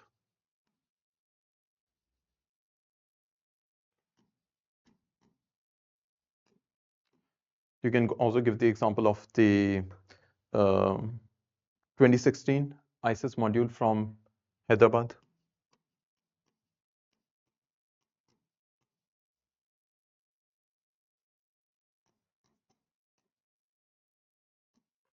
ISIS module from Hyderabad. You can give the example of the Sri Lanka Easter bombing. So it's not specifically that you give examples from India. You can give examples from rest of the world also. So you had these Easter bombings. Easter is a festival that is celebrated by the Christians. So there was a bomb blast that was undertaken by terrorist organizations within Sri Lanka. And it is known as the Easter bombing. It happened in 2019. You can also give the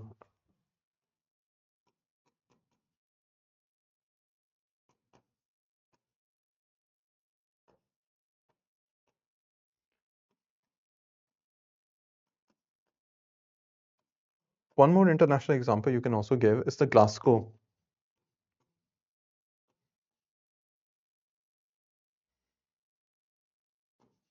attack. It's long back. It happened, I think, in 2007. So there was a particular doctor that ended up undertaking this particular attack. So these are all examples of white collar terrorism, undertaken sometimes directly, sometimes indirectly by educated and economically privileged individuals. So you have written the key features, you have written the key distinction between conventional terrorism and white collar terrorism, the methods that they end up using, what are the various causes as to why a person becomes a white collar terrorist, and you've written several examples. So any question that is asked in UPSC mains examination, you would be able to write accordingly as how the question is framed. I hope this part is clear to everyone. Now you write down the next topic, which is related to white collar terrorism and also important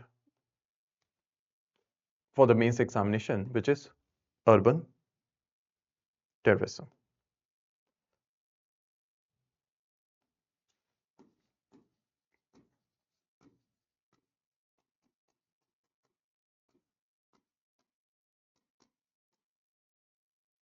Urban terrorism. Give me 1 second.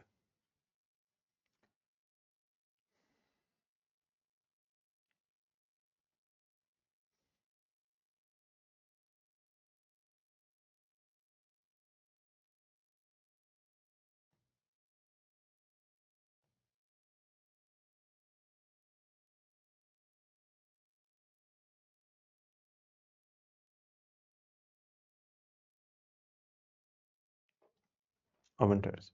First thing that you end up writing is definition.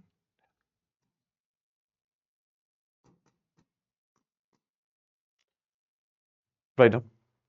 Terror attacks executed in urban areas or densely populated areas. Terror attacks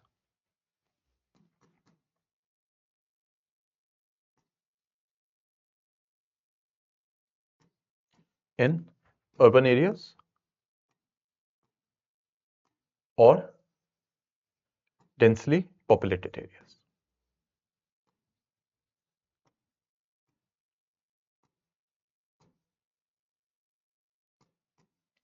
So if you see the recent Delhi blast or before that the Bangalore blast, the Hyderabad blast, all of these are both examples of white collar terrorism, but they're also examples of urban terrorism. If you look at Pahalgam terror attack, that falls somewhat in between. It was not an urban area, but it was a densely populated area.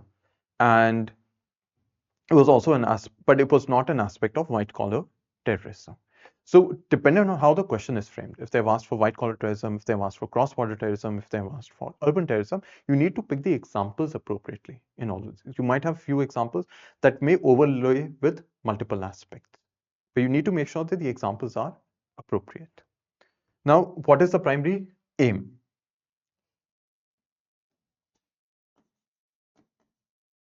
Of urban terrorism? Maximum casualties. This is something you see with the Delhi blast also. The NIA and the Delhi police were actually on the tail of uh, the terrorists were that were involved in the Delhi bomb blast. And in that particular situation, you had the terrorists who ended up taking the car into a very populated area near Red Fort. Why? Because he wanted to inflict maximum casualties before being caught. So that is the core um, aim of urban terrorism. It leads to the second aspect of why terrorist organizations undertake urban terrorism, which is the psychological impact. They want to create a psychological fear among the citizens.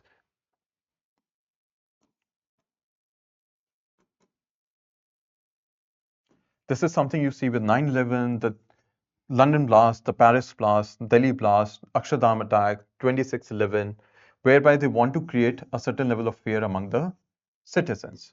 And it also relates to the third part of this, which is it becomes a challenge to the state.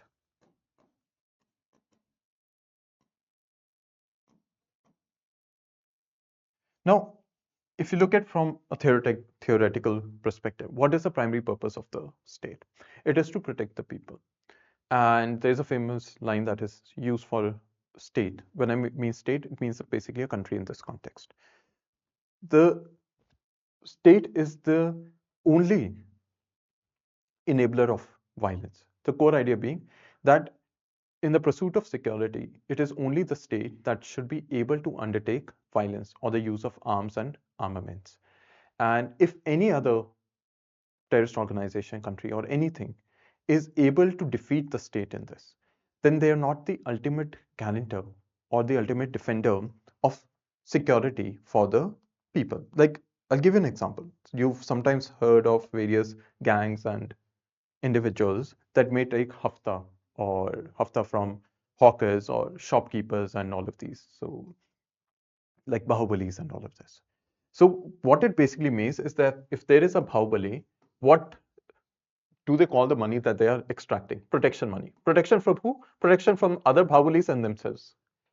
What it means is that the state or the police was actually meant to protect the people, the shopkeepers, the hawkers, and all of these, they're not able to fulfill their duties. They are being challenged by these Bahubalis who are directly challenging the state. And when you look at terrorist organizations, when they undertake the terrorist attacks, they become a challenge. They're challenging that the Indian government, the Indian military, the Indian armed forces are not able to protect the people. And the presumption is that you want to create a fear among the people. Oh, my government is not able to protect me. And this becomes a huge issue. Generally, it has been seen that in most of the cities, where terrorist attacks have been carried out, the people have actually gathered much more in support of the government. So when the Delhi bomb blast happened, you find that Mumbai returning to normalcy after the blast in 1993. When the 26/11 happened, it continued for 3 days. After that, you find again normalcy coming back to Mumbai. Same thing happened in Delhi also when you had the Delhi blast during Dr. Manmohan Singh times, recently the Delhi bomb blast and all of this. But the core idea being is that you want to create a psychological fear. You want to create an image among the citizens, among the people, that this government cannot protect me. These security forces cannot protect me. That becomes a huge problem in terms of unity and integrity of the nation. The third aspect is disrupt the social, political, and the economic life of the citizens. So let's say you take the Pahalgam terror attack. Now, Pahalgam terror attack was not in an urban area, but it was in a densely populated. Densely populated meaning that it was in a tourist spot. And what happened after the Pahalgam terror attack? Complete absence of tourists going to Pahalgam and to Kashmir also. So yes, it disrupted the social life, the economic life for the Kashmiris. It leads to alienation for the Kashmiris, one of the earlier topics that we talked about. It leads to problems for the Kashmiri population in terms of their primary reliance being on tourism. Let's say when the parliament attack happened. When the parliament was attacked, the parliament got closed for a few days. I think almost a week itself. That means during that period, there was no political control or the meeting of the parliament, of the Lok Sabha, of the Rajya Sabha. It disrupted the political life of India. The same thing happens when you have a terrorist attack in an urban area. The other aim is to gain media attention and popularity.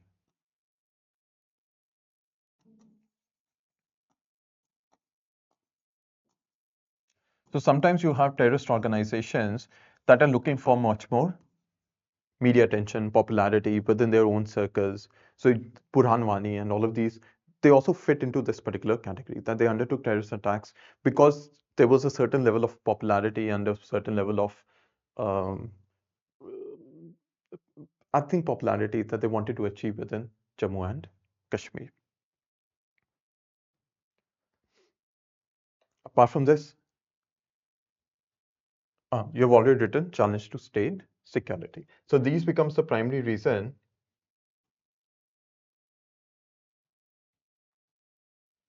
or aim of urban terrorist. Right on the second part of this, which is the contributing factors. Like, what are the factors or the problems that lead to urban terrorism?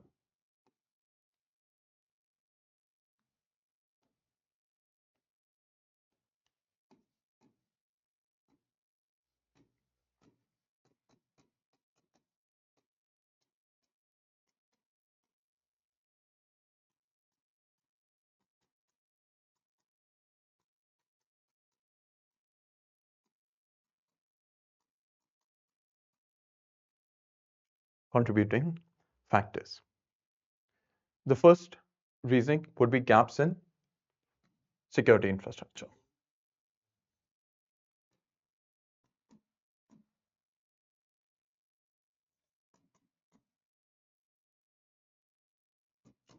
Gaps in security infrastructure. If you take, let's say, the Pahalgam terror attack, one of the gaps that was there is that because it was a heavy tourist spot and in the background, it was always presumed and it was said that it was an unsaid or unwritten contract between the Kashmiri population and the terrorists that are coming from Pakistan or Pakistani-sponsored terrorists, that they would not attack tourists.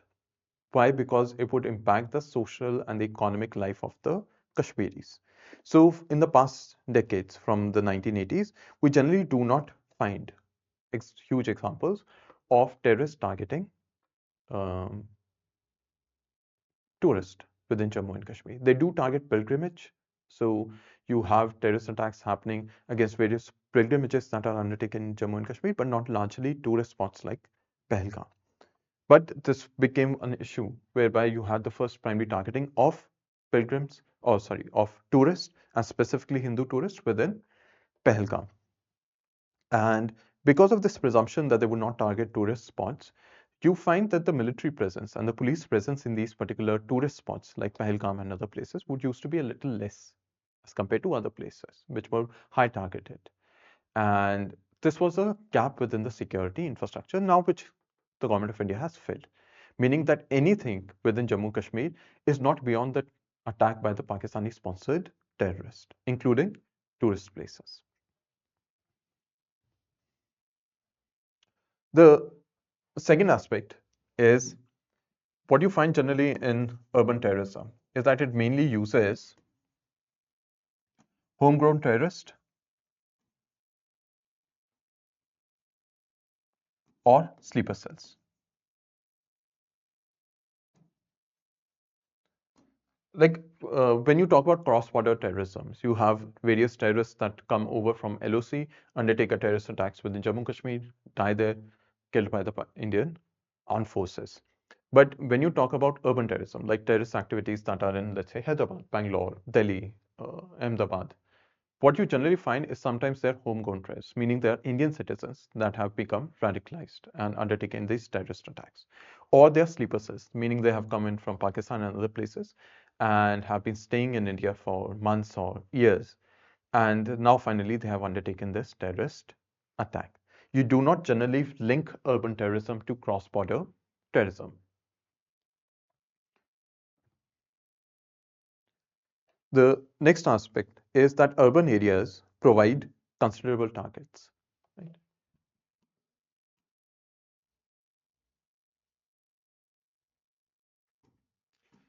Meaning that if you look at the primary high value targets, like the parliament, like the Akshardham temple, like um, crowded places, high density places, security places, the World Trade Centers, the Paris bombings, the London bombings, all of the high value targets are generally in urban areas. That is why you generally find terrorists targeting urban areas rather than, let's say, rural areas. This next part of that links into this is that terror attacks in urban areas receive larger global attention. So let's say 26/11, Delhi bomb blast, World Trade Center, Paris bombing, all of these, because they were in urban areas and also within the capital city, there were a lot more media, especially international media, that is present in urban areas and especially in major cities. And because of this, they get, or these terrorist organizations, they end up getting a lot more media attention. They end up getting a lot more popularity because they have undertaken this in urban areas. It also leads to another part, meaning that in urban areas, let's say in Delhi or let's say Paris or London or New York, there's much more security also. So if you're able to carry out a terrorist attack in an urban area, that is a huge direct challenge to the security of the state. That if the state is not able to protect you in its own capital where the government is situated, then how can it protect people in other parts of that country?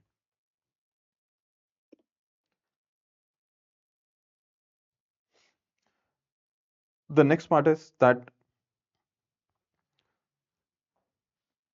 it's proxy warfare by Pakistan. Meaning these sleeper cells, these homegrown terrorists, is used by Pakistan to carry out these terrorist attacks within India. And this becomes a huge problem. So meaning that it is still Pakistani sponsored terrorism, but it's not cross-border terrorism. It is that the Pakistanis are able to radicalize people within India and send individuals across the border to become sleeper cells, and then they are able to undertake these terrorists. So it becomes a huge part of the larger proxy wars or the asymmetrical warfare that Pakistan indulges against India. Right? So these becomes the primary contributing factors in relation to urban terrorism. You write on the next part of this, which is methods.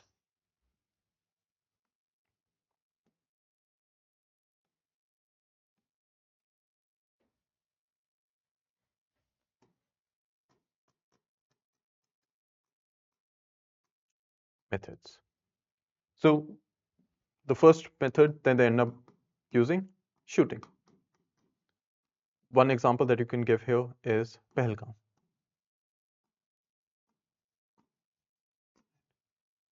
So you have various shooters. 2611 Ajmal Kasam was also part of this as a example. So you would have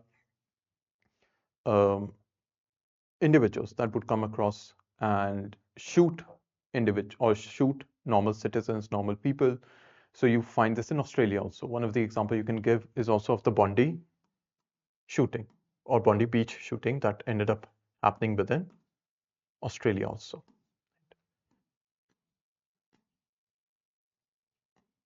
The other method they end up using is bombing. So you can give the example of the 1993 Mumbai blast.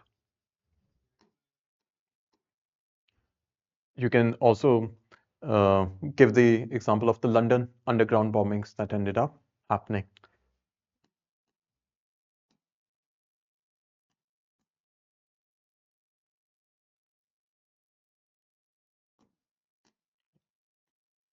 The third method that they end up using is hostages.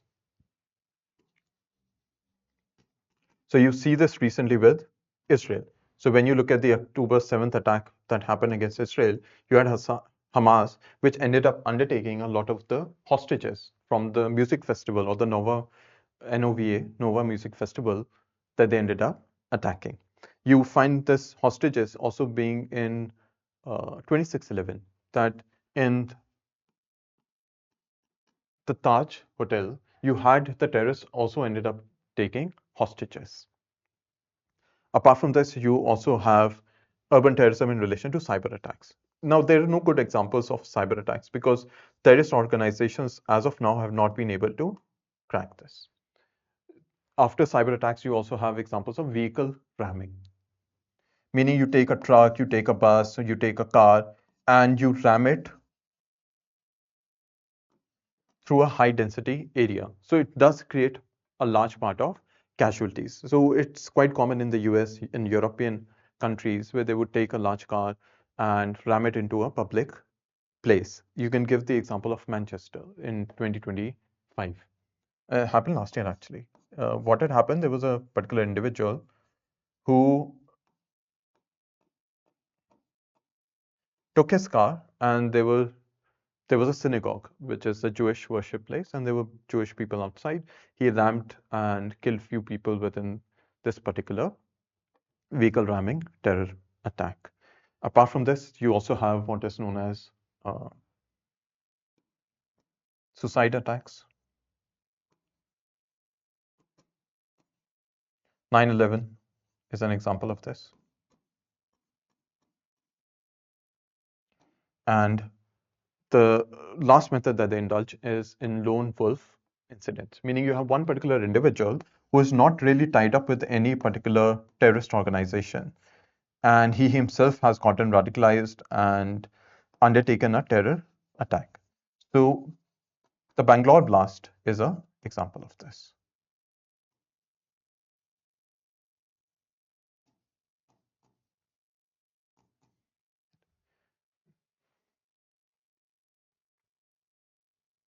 All right. I hope this is clear to everyone. Now, what we're going to do is, as of now, we're going to stop on this and we're going to continue this in the next class. And we're going to start with on how to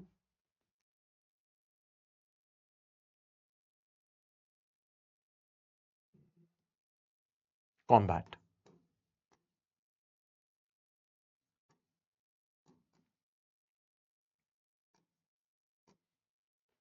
urban terrorism within India. And we're going to talk about various policies that the government of India has undertaken to combat urban terrorism.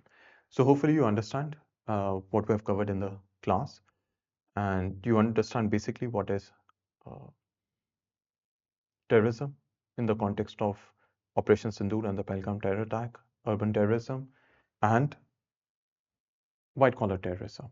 And there's one more current affair topic that we'll cover in the next class, which is in relation to the Delhi conspiracy case and the definition of terrorism. So after these 4 topics are done, we're done with the current affair parts of the topic, which is linkages of organized crime with terrorism, and then we're going to move on to the static topics like terror financing and others. All right. Take care, everyone.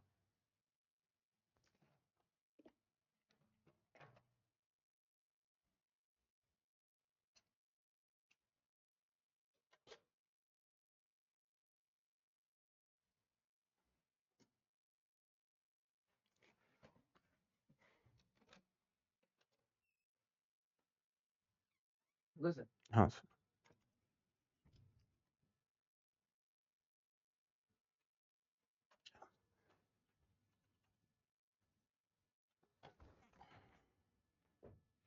Hello, नमस्ते sir. अच्छा, सही था sir. अच्छा, हाँ हाँ.